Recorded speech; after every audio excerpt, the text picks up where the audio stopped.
hai, selamat pagi. Hai, halo semua. Halo semua teman Bobo. Salam kenal dari Kak Arum dan Cherry. Oh, teman Bobo. Kak Arum, Cherry juga teman Bobo loh. Lihat ini telingaku. Tuing-tuing. Aku juga tahu sama adik-adiknya Bobo loh. Ada Coreng, Cimut, Upi. Aku juga kenal sama Paman Gembul. Oh iya Cherry. Oke. Kali ini kami akan membawakan cerita khusus untuk hari ulang tahun Bobo. Apa judulnya? Hadiah dari Sangyang Mapaili.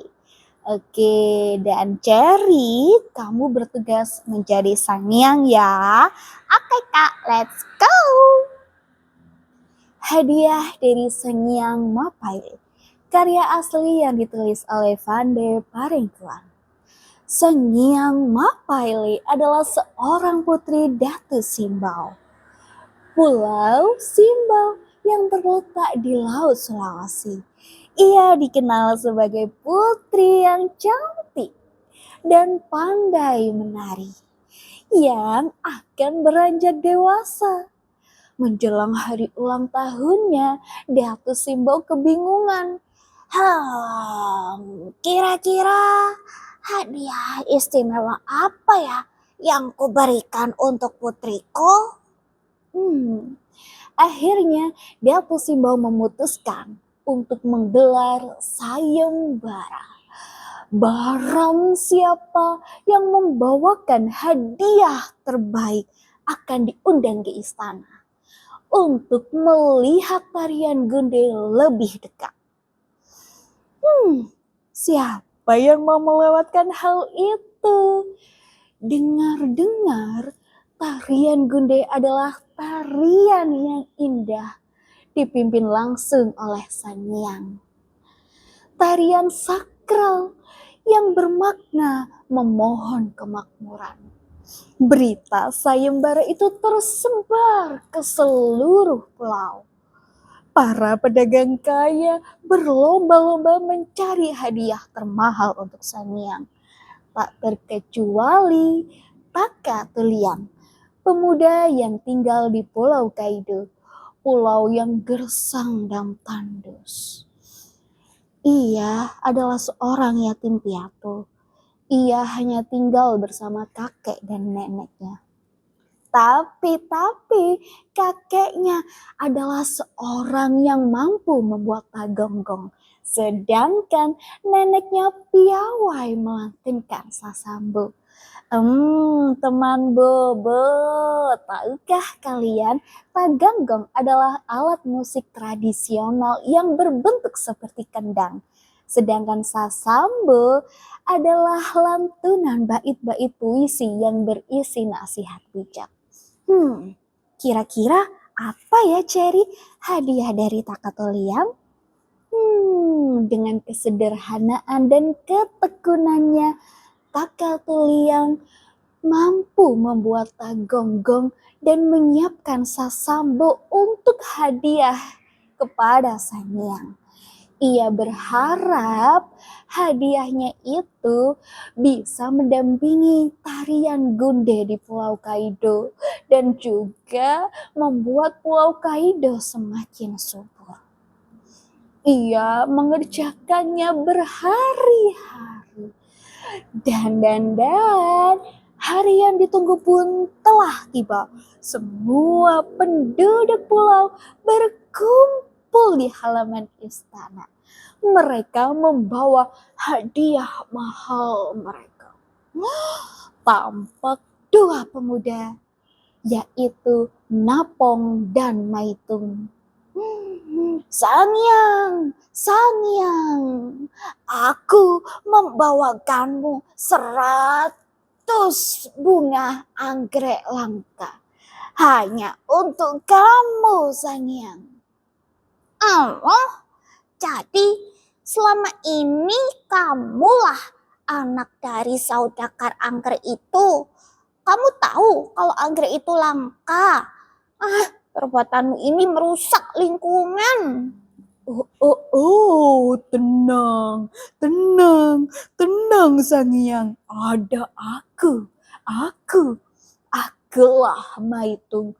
Lihat, lihat, aku membawakanmu rumah-rumahan yang terbuat dari kayu hitam. Khusus untukmu. Kamu bisa minum teh di dalamnya. Sang Hyang pun terkejut dan menghela nafas. Jadi selama ini ayahmu lah yang mengambil kayu hitam di hutan. Dan ini hanya kamu jadikan untuk rumah-rumahan. Dasar. Sang Hyang merasa kecewa. Mendengar kekecewaan itu, Napung dan Maitung merasa malu dan ia bergegas pergi keluar istana. Di saat itu datanglah Takatuliang. Hamba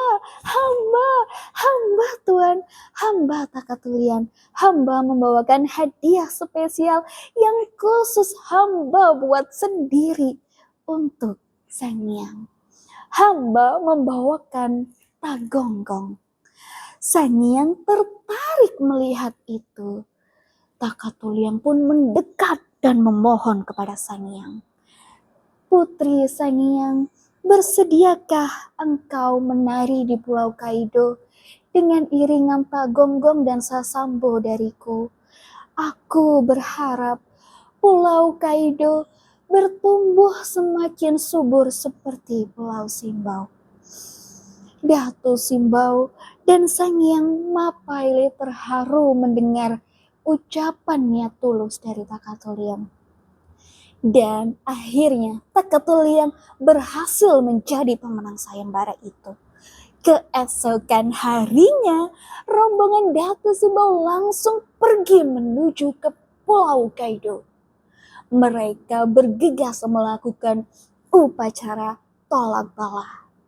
Penari Gunde dan Sang Hyang menarikan tarian itu dengan indah, diiringi tagonggong dan sasambo milik Takatuliang. Cintailah hutanmu, cintailah lautmu. Tanpa bicara, mereka membantumu. Tanpa bicara, mereka memeliharamu. Suara merdu itu terdengar ke seluruh Pulau Kaido. Dan terjadi keajaiban beberapa bulan kemudiannya. Pulau itu subur, tanamannya bertumbuh, ikan-ikan di laut bermunculan, sehingga warga Pulau Kaido hidup makmur. Di hari ulang tahun Sang Hyang kini, justru Sang Hyanglah yang memberikan mereka hadiah doa. Semua penduduk mengucapkan rasa terima kasihnya untuk Sang Hyang. Sang Hyang pun berucap dengan tersenyum. Setiap kali aku melihat tagonggong darimu, aku teringat bahwa memberi lebih baik, lebih bahagia daripada menerima. Datuk Simbau tersenyum mendengar ucapan putrinya. Di usianya yang beranjak dewasa, putrinya kini sudah lebih bijaksana berkat Takatuliang. Sepertinya Takatuliang mampu menjadi Datuk Simbau berikutnya, ucap Datu dengan tersenyum. Begitulah kisah hadiah dari Sang Hyang Mapaile. Karum, berarti hadiah itu harus yang tulus ya. Iya Cherry, kita memberikan hadiah kepada orang itu dengan ketulusan hati, dengan ketekunan, kejujuran kita. Nah, ini juga adalah hadiah dari kami untuk majalah Bobo. Semoga semakin sukses. Terima kasih telah membersamai masa kecil kami.